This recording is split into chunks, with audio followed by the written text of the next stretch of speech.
Good morning from New York City, and a very warm welcome to all our viewers from around the world.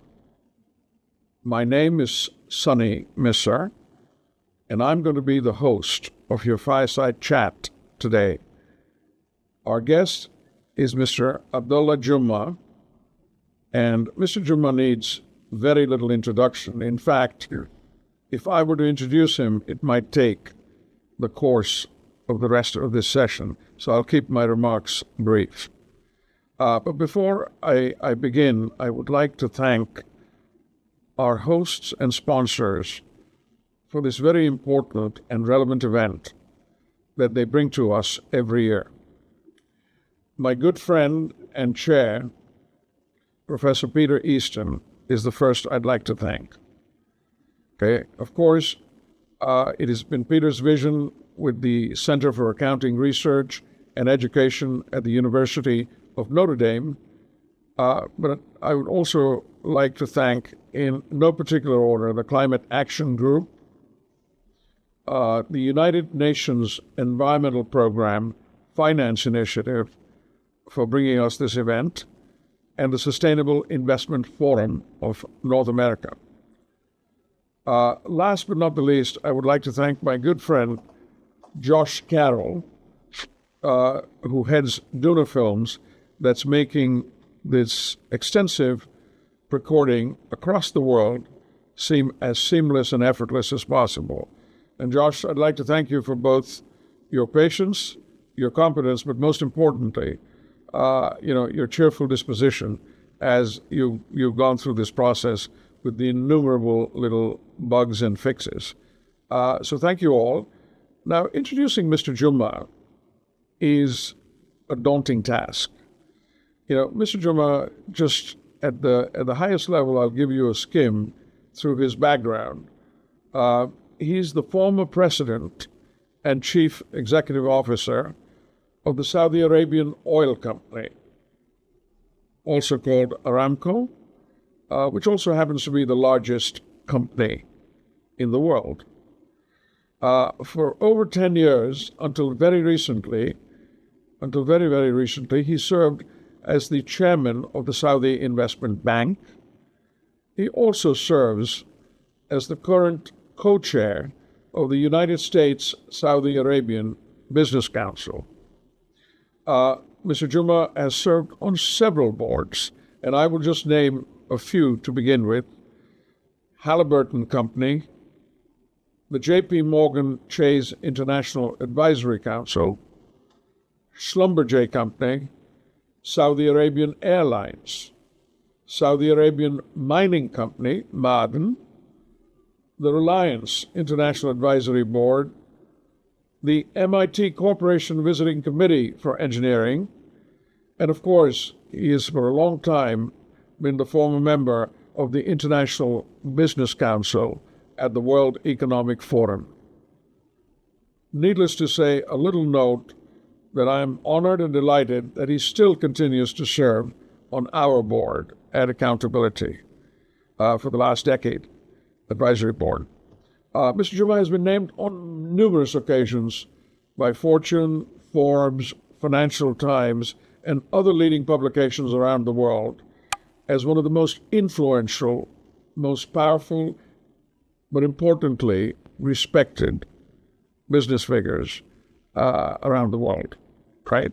So, Mr. Jumah, first and foremost, before I go into this session, a heartfelt welcome from the entire community around the world that is not just grateful, but delighted to have you in our presence today. So, kind sir, alaikum salam, shukran, and thank you. Thank you, my friend. Thank you. I'm delighted to be with you today. It is our honor, sir. This year's fireside chat, as always, is going to focus on the theme of leadership. And there is a lot of discussion in this conference about ESG, about reporting, about compliance, about stakeholder engagement, about metrics. But this critical role of leadership, as exemplified by Mr. Jumah has often been overlooked in the aspect of its soft skills, its emotional intelligence, and other traits through relationship building that become a critical part of not transactional, but transformational relationships. Okay? So as we go through this conversation, I'm going to say less and request Mr. Jumah to say more.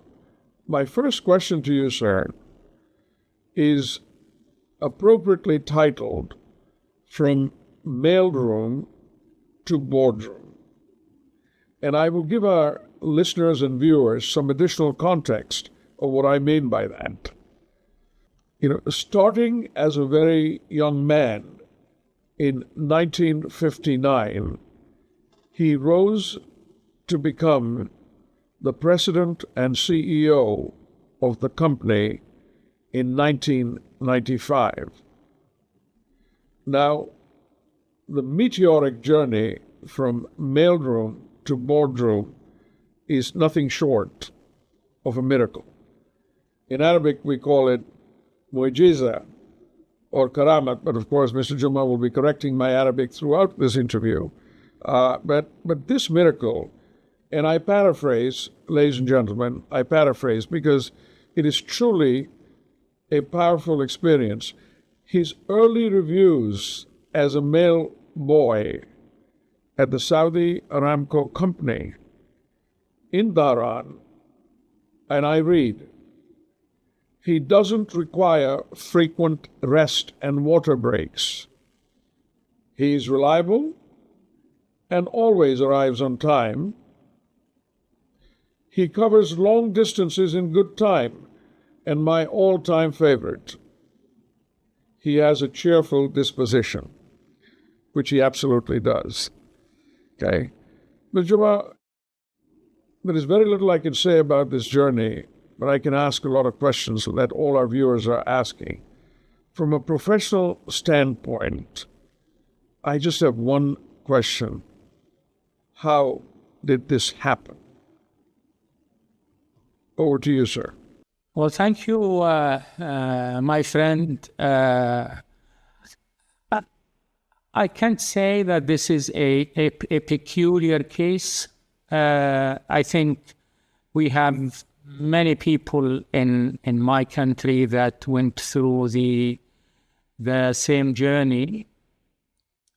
And I think because I was born and raised in the Kingdom of Saudi Arabia, that did happen because of that, and until today,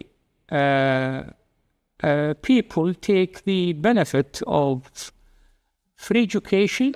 I had free education from elementary to college.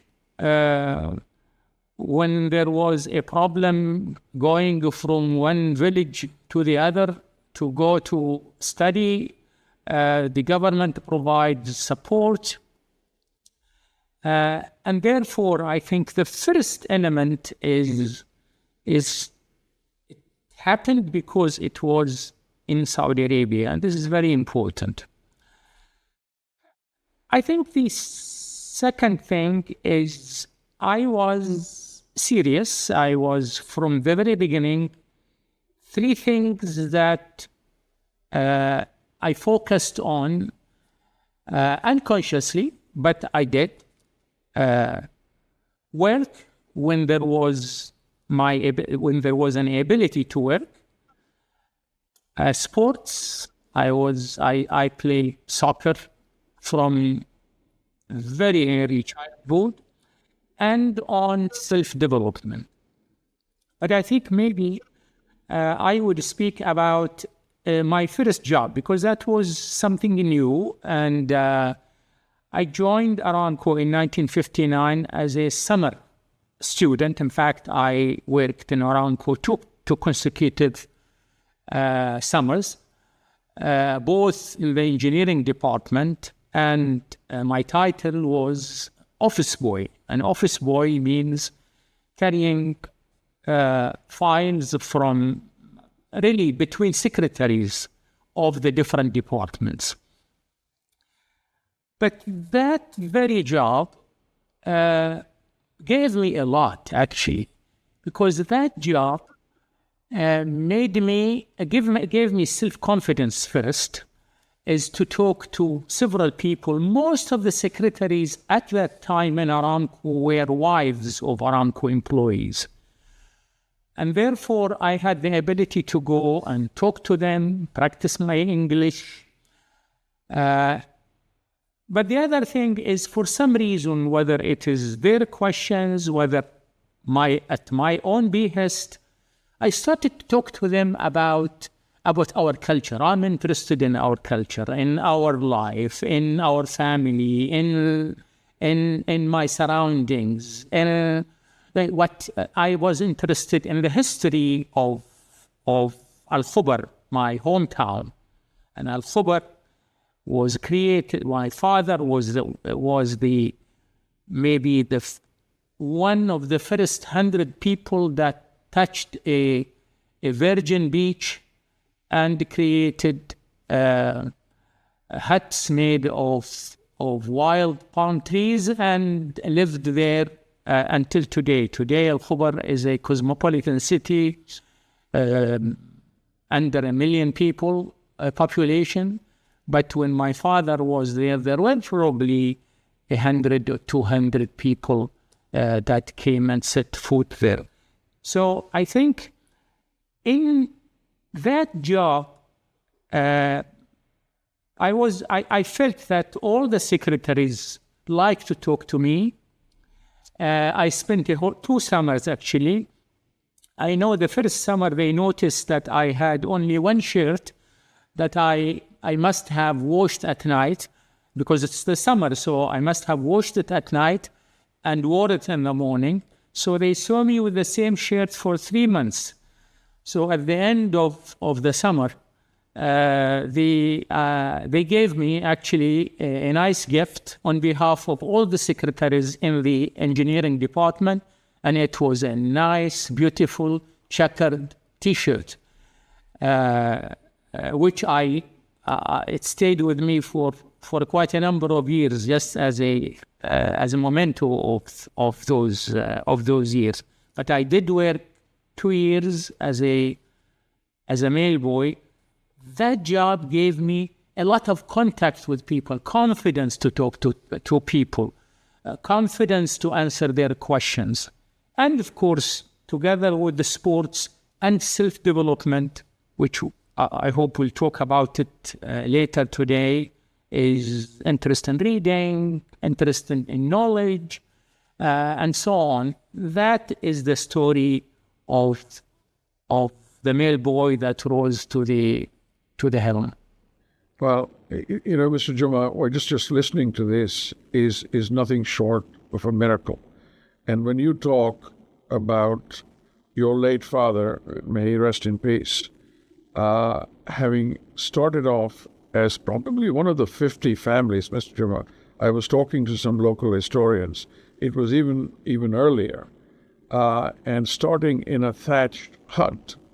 For the record, for all our viewers, Mr. Jumah, none of Mr. Jumah's homes around the world look like a hut anymore. But they are very comfortable abodes, I might add. But this is a remarkable story, which leads me to my next question. You spoke about the importance of Saudi Arabia in shaping and building you as to who you are today.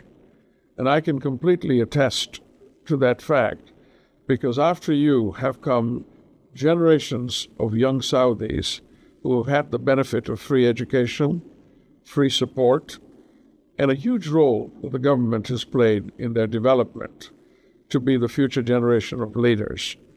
But I also think your triad of sport, work as in communication, and other development, communications and soft skill development, are very critical when you look at the journey. Now, if I can take a moment, sir, to talk about your personal lives, which is equally remarkable. And we talked about the professional life being from mailroom to boardroom. The personal life has been what I call from pearl diving to the ivory tower. And for our viewers, I'll give a little bit of context. Mr. Jumah's father started his life as a pearl diver in the Gulf. And it wasn't an easy task. It was very demanding on the physical body. And of course, there was no benefit of Western technology or equipment. Sadly, his father passed at a very young age, and he was raised in a family, a large family, by his mother and maternal grandmother. Mr. Jumah was born in a family of 10 siblings, and he often jokes with me, we were a good Catholic family. And I'll leave it to you to take it from there, ladies and gentlemen. But there were 5 boys and 5 girls. And it is remarkable to all the stereotypes that might be there, that all 5 of these girls were educated, went on to actually teach with advanced degrees and contribute to the growth of Saudi society. Your father passed away too soon, and he had gone blind.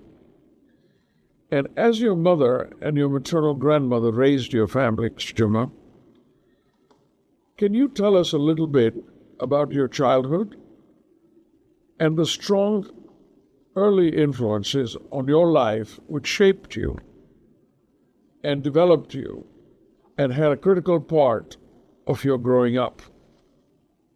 Over to you, sir. Yeah, when I was born, the pearling industry had disappeared. The pearling industry had 3 hits, actually, in the 1920s. The Great Depression, the cultured pearls of Japan, and the advent of the oil industry in the Gulf. Because the advent of the oil industry gave those people that for generations were in the pearl diving, which is a horrible industry, which is serfdom actually, they gave another opportunity to do other business.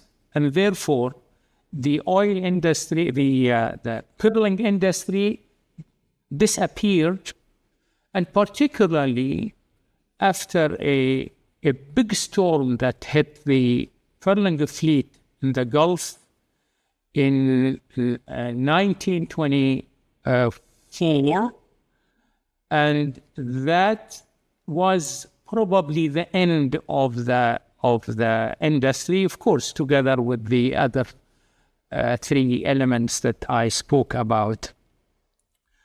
But my father also suffered as a pearl diver, because in that tragedy of the storm that hit the fleet in 1924, my father, who was married before my mother, had one son, and he lost that son during the storm. I have an account from my uncle who was with my father on the boat, and he said, I insisted to your father to give me the son when we saw debris coming from the desert, and we saw the storm and so on. He said, I knew your father was weak-hearted, and I wanted to have the boy, and he held to the boy. But when the storm stopped and there were many people lost their lives, he lost his son. So all his life he had a sad life. He married my mother. He must have been much older than my mother. And because his first wife died before, so we had 5 boys and 5 girls. But my mother was learned the Holy Quran. She memorized the Holy Quran actually, and she opened a school in our house to teach boys and girls the Quran. And for some reason, until she lived, God bless her soul, until she was close to probably 100. And she kept saying that people saw me chiding you children, asking you to go to school. One of her relatives, who was a small contractor, and he had money and he had children, and he says, Latifa, that is her name, Latifa chides her children to go to school because she's poor. I don't chide my children because I have enough money to cover them and cover their own children. And my mother kept saying, education will be important in the future. She told us this when she was 100. She said, I kept saying education will be important in the future. And therefore, she raised 10 children, and they all were educated with high degrees.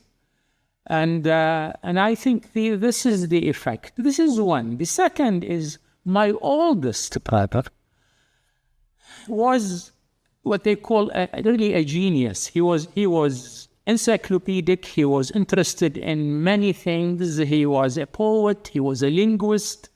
He was an astronomer, and before his death, he was known as the weatherman of Saudi Arabia. In fact, when he was studying in the United States, his name appeared in Who's Who in America because he was a top student. He probably was the best performer for all the people that went to the U.S. to study during that time. So I think the influence of my mother and my brother and the influence of being in Saudi Arabia, I think these 3 elements really worked to put me where I am or I was at that time.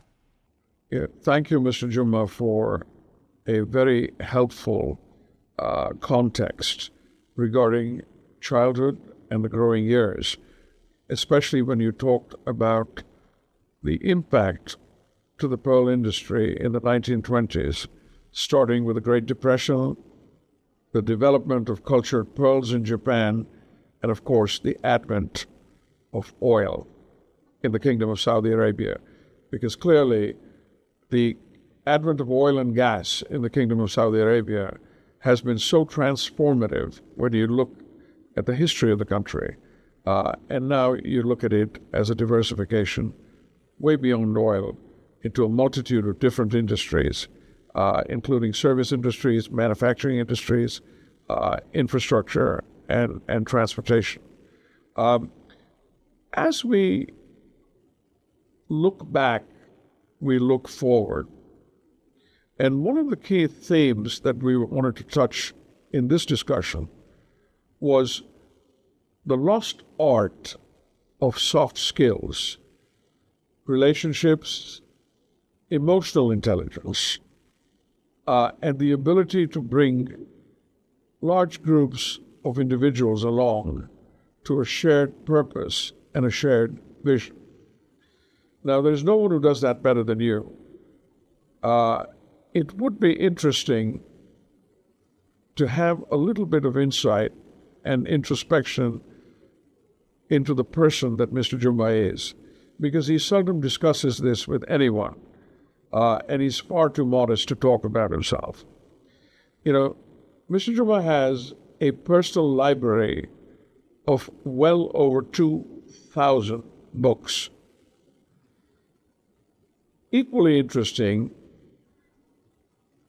as a devout Muslim, he has multiple and varied copies of many religious texts, starting with the Bible, one of which weighs over 35 pounds. So obviously he does not live in a small home. He has copies of the Quran, the Hindu Vedas, the Sikh Granth Sahib, Buddhist scriptures. In fact, Mr. Jumah even spent an entire day in the mountains of Korea at the invitation of a senior CEO, getting acquainted with a Buddhist monk because he wanted to understand how the man thought. Mr. Jumah, you're a keen student of theology, but more importantly, you believe God is too big to live in one household, and you respect all religious beliefs, which is rare in this day and age. You're an avid reader and fond of languages. In fact, he is familiar, and I can vouch for that, with at least 4 languages: Arabic, English, French, and yes, Korean, that one day in the mountains must have paid off with a monk. Okay? In fact, he is very quick to correct my language, so whenever I speak any form of Hindi, Urdu, or Farsi, he will quickly remind me that it's nothing but basic Arabic. So with that, Mr. Jumah, bottom line, you're far from a typical CEO or even a typical human being. But what would be very helpful is if you could tell our viewers, what role have soft skills provided you, and emotional intelligence, relationship building, in navigating not only the world's largest company, but handling this company through geopolitical transition, through world change, and what is it that leaders could take away from this? Over to you, sir. Well, first, let me just comment on a few things that you said. You mentioned how many books in my library. A friend of mine was a wise friend of mine told me that the day one starts counting the books in his library, you know for sure that he is not a reader. So I never counted the books in my library. I don't know 4 languages. Yes, I know Arabic, and I hope I know English. French, I want to go hungry in Paris, but that's the extent of my French. Korean, I can decipher the alphabet, but no, I don't know Korean. I can probably read it slowly, and if I hear it, I can write That's it. remarkable. You can read it slowly. And I know a few words in Koreans and a few Korean songs, but that's the extent. Now, the importance of religion is very important in human life. I think religion also brings values, strong values, to all their followers. There is no religion that will encourage you to kill or maim or do bad things. Religions, or all religions, tell you to be a good person and a human being, and that's why I am interested in religions and reading in about different religions. But there is another aspect, because also religion shapes the personality of people. And today, we are working with people from the four corners of the world. And these people, to understand them, to understand what ticks with them, to respect them, you have to understand something about their beliefs. And I found that it's extremely important to know what moves people. When I was the first organization to bring Saudi Aramco outward, this is after the Gulf War, Ali Naimi, His Excellency Ali Naimi, former Minister of Petroleum, my predecessor as CEO of Aramco, he said, I will not allow that I find myself in the same place I was in during the Gulf War. During the Gulf War, we were not prepared. That was a black swan event for us, but we navigated through it. And he said, going forward, we are going to be an internationally integrated energy enterprise. And he said it, actually, I can quote him, we will be eye to eye, nose to nose with the Chevrons of the world, with the Exxons of the world, and with the Mobils of the world, and not Mobil has gone by that time, and the Shells of the world. And he chose me to what he said, to realize my vision to make Aramco an internationally integrated energy enterprise. That necessitated that I understand other peoples. Of course, I have always been reading about other cultures. I'm interested in the novel, in literature, in theater, and music, and so on. But he said in his book that I chose Abdallah Jum'ah for that job because Abdallah Jum'ah can connect with the others. And I think that ability to connect with the others is because I knew something about other cultures. And we found this to be extremely important when we went to invest in China, in Korea, in India, in Japan, and other parts of the world. So that is my interest in world culture, because it is very helpful in trying to understand people. And we work today with people from all countries, or many countries. Aramco has around 50 nationalities working for them.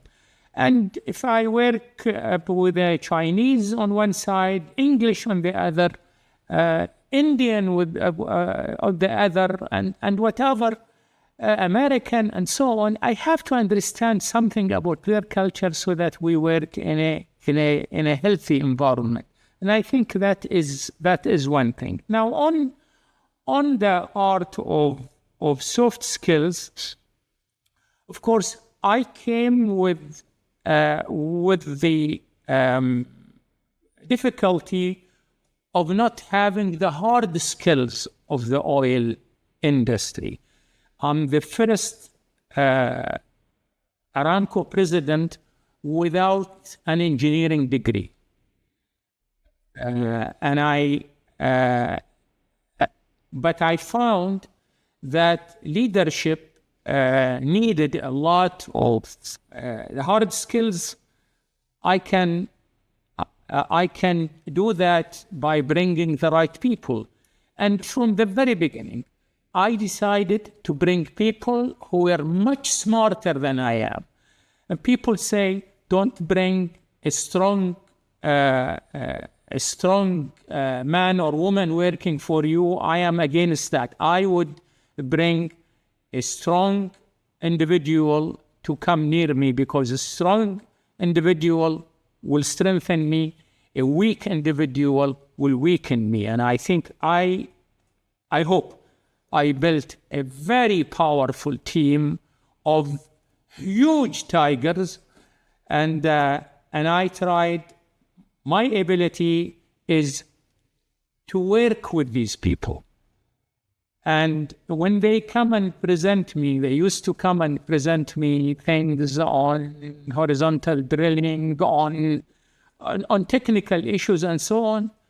I admit and tell them, please talk to me in 101 engineering, 101 rather than 504 or whatever it is. And they understand, So this is one aspect. I think one very important aspect we have done, my team and I did in the company, is talking to individuals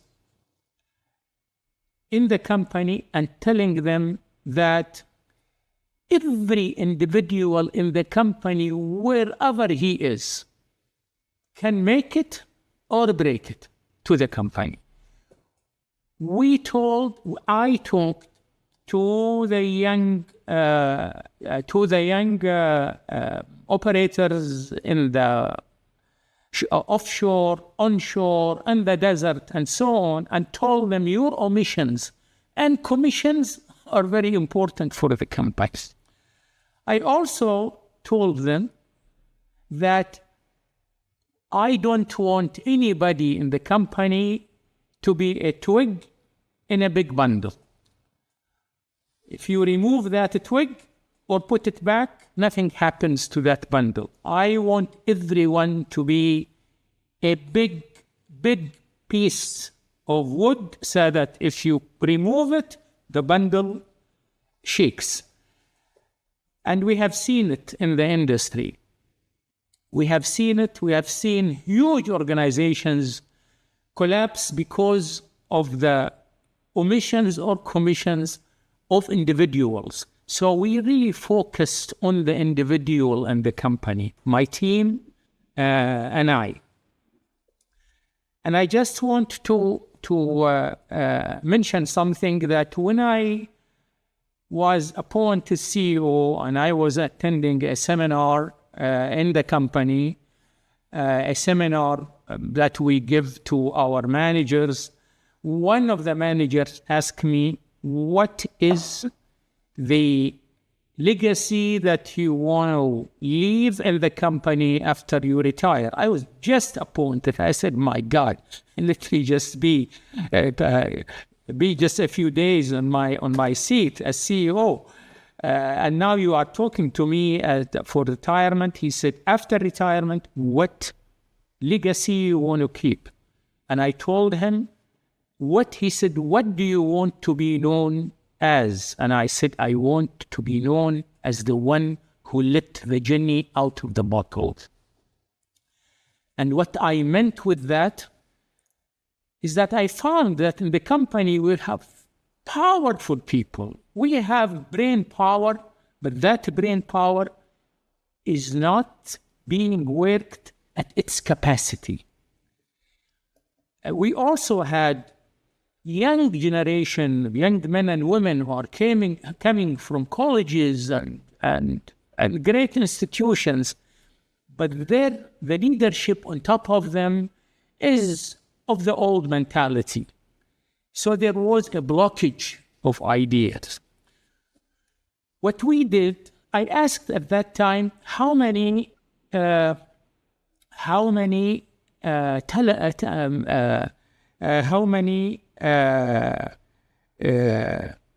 patents that the company had.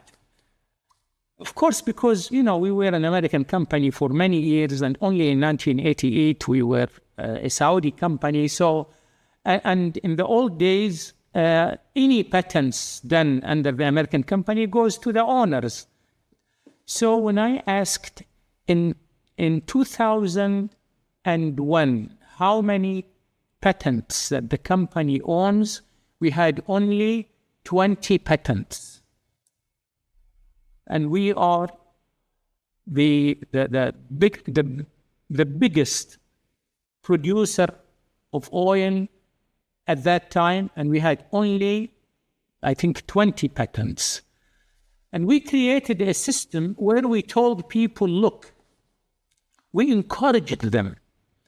Everybody, from the top to the bottom, any idea that gives us, even an idea that gives us $1 in additional revenue, or it cost, or give us a safety idea and so on, come with it. And in the first 6 years, we had 60,000 new ideas coming to us, just because we opened, we relaxed the workforce. We asked them, just come and give us your ideas. I asked day before yesterday the people in Aramco how many patents that Aramco,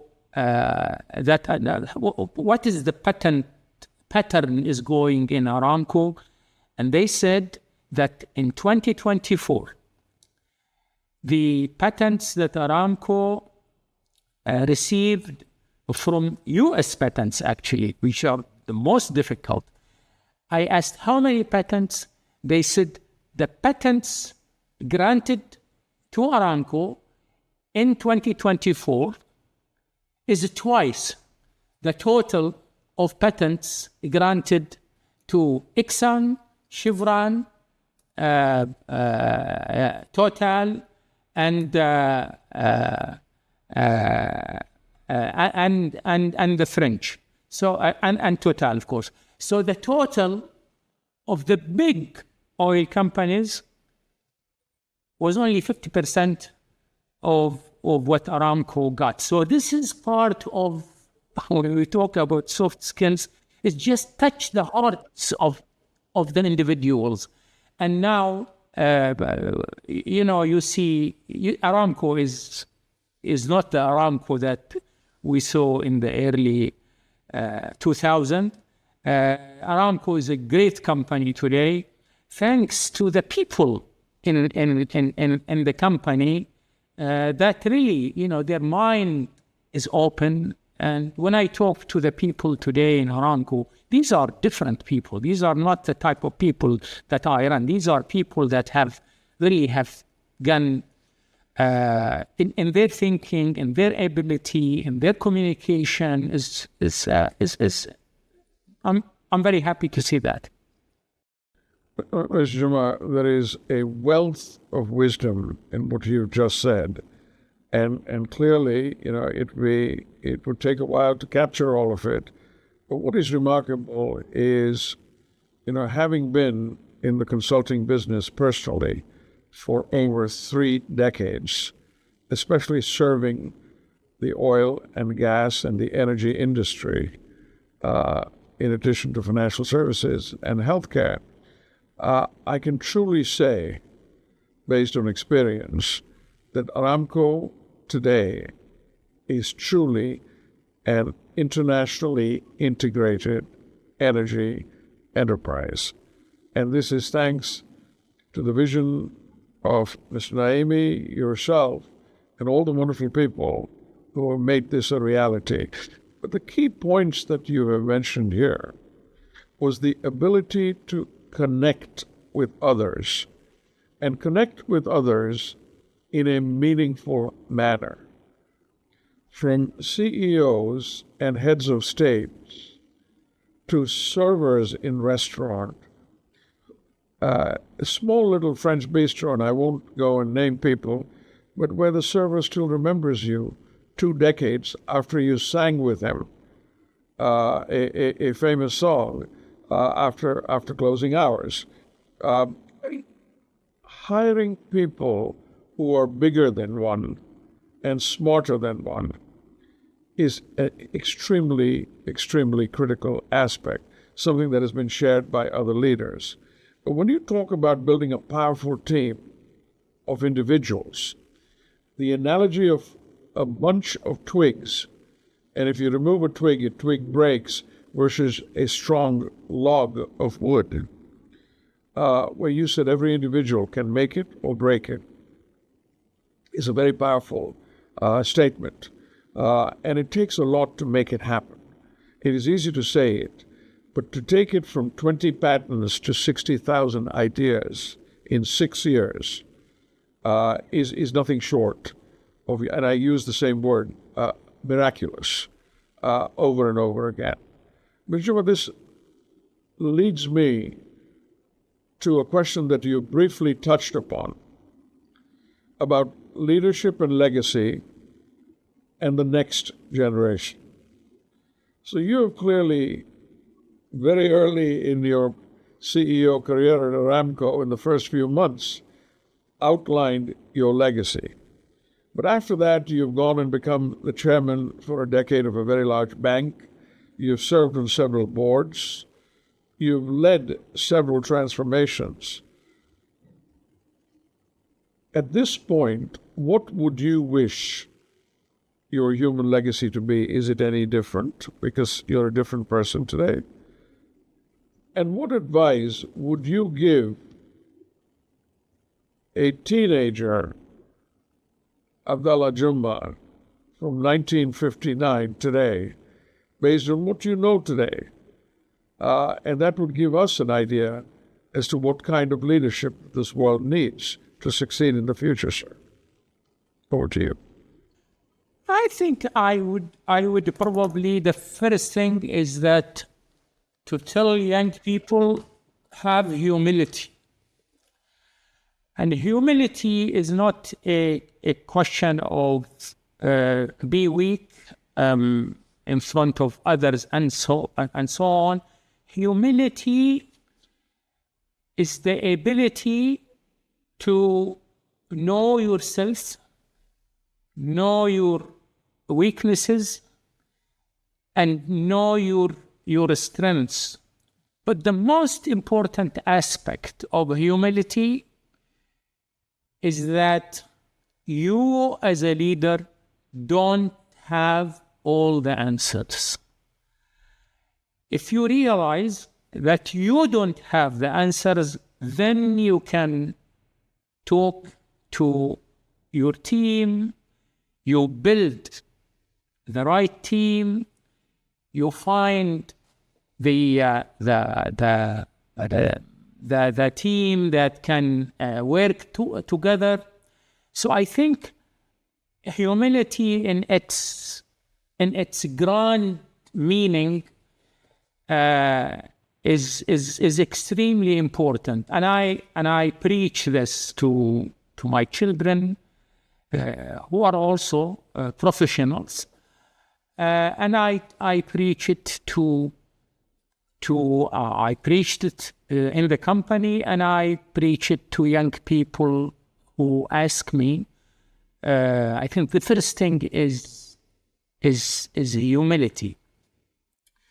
I think the second thing I've always, and I spoke about it now, is don't be afraid of bringing powerful people around yourself. This is very important. You know, people tend to say, I'm not going to bring a strong somebody strong around me. There is one of our Arab greatest poets says, whoever brings a lion to be his hunting bird is crazy, which means that don't bring somebody very strong around you. I disagree with that. I and my team were very powerful tigers. But you know, there is an Arab scholar 1400 years ago that said beautiful thing, and I apply it to leadership. And he says, you can, when you come with a very powerful people around you and so on, and you meet your opponents, people are scared of you because of the strong people that are around you. But he says, you are like somebody who is riding over a lion. He says, when you attack your enemies or your opponents with people that you don't trust, so there is ability of trust. If you have trust, then you are strong. He says, if the people that you are leading, you are not trustworthy, then you are attacking on people with riding a lion. Okay, people are scared of you, but you are more scared of what's under you. But you require trust, and this is very important, is to build a team that you have trust in the team. I think also I find a sense of humor is extremely important for leadership. You know, the boardroom sometimes becomes very tight, very daunting, and so on. If you relax, if you crack a joke, if you make people relax,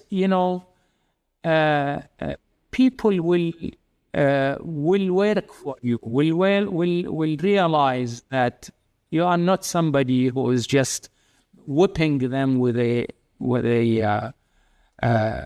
stick. So I find sense of humor, and I can tell many cases where using sense of humor in negotiations and in other relationships with our customers, with our suppliers, with our partners, and so on, is a very powerful tool. So these are just some of the things, and of course, one very important is respect people. Respect people wherever they are coming from. They are people like you. You have to respect their beliefs. You have to respect their religions. You have to respect their relationships, and so on. And then in the Quran says, you have your own religion and I have my own religion. But we live together in peace. So, and that, if you can bring this to leadership, I think that's great success. MashaAllah. These are true words of wisdom. Amen, sir. When I look back, and I have to synthesize some of this for the benefit of all the people who have tuned in, it is interesting, one of the aspects for leadership success cited by you as first in order was humility. But your definition of humility was knowing yourself, your weaknesses, your strengths, and understanding that you don't have all the answers. So build the right team. And that is a very interesting take, because a lot of people mistakenly view humility as weakness, vulnerability, diffidence, lack of confidence, or being unsure and insecure. And you have said quite the opposite.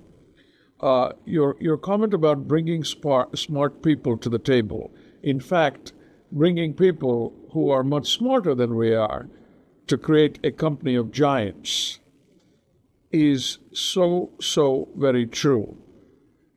You talk about trust, and then of course you talk about sense of humor, and I can attest to that. Without a doubt, besides being one of the most effective CEOs in business circles that I have ever had the privilege to meet, you are definitely the funniest one by a mile. You have very little competition in terms of your sense of humor, which is a direct result of your of your intelligence, sir. But I think when you talked about respect, it wasn't just a fake and a superficial sense of respect of bowing in front of people. You talked about three things. You said respect people's beliefs, respect people's religions, and respect people's relationships. And I think, I could go on. You live your life of respect. Every time I have had the privilege of being in your company, I notice you not for what you do, but for how others react to you. And you have evoked some of the most positive reactions from doormen, from drivers, yes, from mailroom boys and servers in nice restaurants we have visited. And that says more to me than getting the respect of CEOs, chairmen of boards, and heads of state, because that is a granted given. Mr. the next question brings us to the end of a very illuminating session. But this is my favorite round, because it's called a rapid fire round. You are not given a long time to think, but the rapid fire round is to understand you more as a human being, as a person. What do you like? What do you dislike? And do you do things like normal people do, right? Because clearly what you have shared with us in this session is not just remarkable, but it is at a very different level of performance. So in no particular order, I'm going to ask you a few personal questions, sir. I'm going to ask you things like, what do you like to eat? What do you like in terms of music? So let me start in no particular order. Can you please name your favorite movie of all time? And the timer is on, sir. Whatever Happened to Baby Jane. It's a movie, very old movie that I saw as a student, and I think it is a great lesson. It's actually Betty Davis and Joanne Crawford, and it's a critique of the fleeting nature of fame. And I tell many people who are in very important positions is that don't think that life is going to be the same when you were in a position and now out of that position. Some people get extremely sick because of the lack of attention that they were getting when they were in a certain important job. When they come to a majlis, they bring them to the front. And now, when they bring, after they retire, now they come to a majlis and there is someone else who's now in their position and so on. And people, and I have told people, many of my friends, is if you can't adjust to the new life, you are going to be in deep depression. And that movie is and I remember it. I remember it since I was a student at the university. I saw it in the early 60s. That movie says, if you are famous and you are no longer famous, you are going to be depressed. And that goes for leaders of the industry and leaders in any discipline. That is a very insightful answer, particularly given the context. And for the benefit of our viewers, a majlis is a congregation of senior elder folks in the community that gather on a routine basis to discuss issues of relevance and importance to the community that they belong to. Having mentioned your movie and why, can you please tell us, and you can only give one answer, what is your favorite city in the world? I think it starts. Oh God. Okay. Well, at least he named an American movie. Occasionally, he may say other things that I don't agree with. I was hoping he would spell London as Neyyork, the greatest city in the world. Mr. Jumah, can I ask you your favorite song of all time? You know, Can't Be Friends, Ella Fitzgerald, and Louis Armstrong. That is because every time I hear that song, I remember a lot of classical Arabic poetry. You know, pre-Islamic poetry is when many of our Arab poets, when they are in love, and then the life separates them, they just hope to have either a look at the lover, hearing her in a congregation, or if she disappears with her tribe, the scent of her coming with a breeze coming over the horizon is so. That's what she says. If they can't be lovers, he is going to tell me, can't we be friends? And to me, that is, I don't know. My heart breaks when I hear Ella Fitzgerald and Louis Armstrong. I love jazz, and this song is just I hear it. I hear it probably every week here at home. This is very, very touching and very insightful, and certainly reflective of who you are as a person, with who you are and how you feel. Well, so far we're doing extremely well for the United States of America. 2 out of 3 have gone in favor of the U.S. This one might not. My next question: your favorite food or meal? And Mr. Jumah, I might qualify this.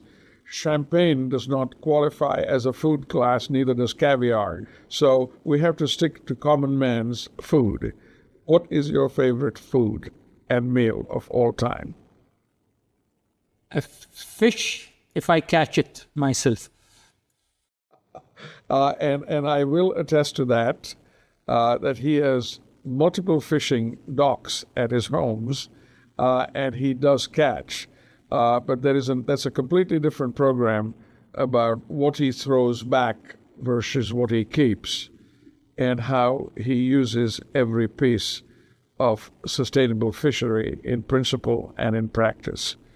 Mr. Jumah, all I can tell you is this has been a truly wonderful period of time that we have been able to spend with you. I do know that in the last literal week and a half, you have been in 3 continents. And to have you right now in wonderful Khobar, where I hope to come and visit in a few weeks, is both a pleasure and a privilege. Once again, on behalf of all of our hosts and sponsors, I would like to thank you, and I would like to thank all our viewers for the increasing engagement and attendance that you have shown to the Accountability in a Sustainable World conference every year and the quarterly, because this is what pushes and propels this very important movement forward.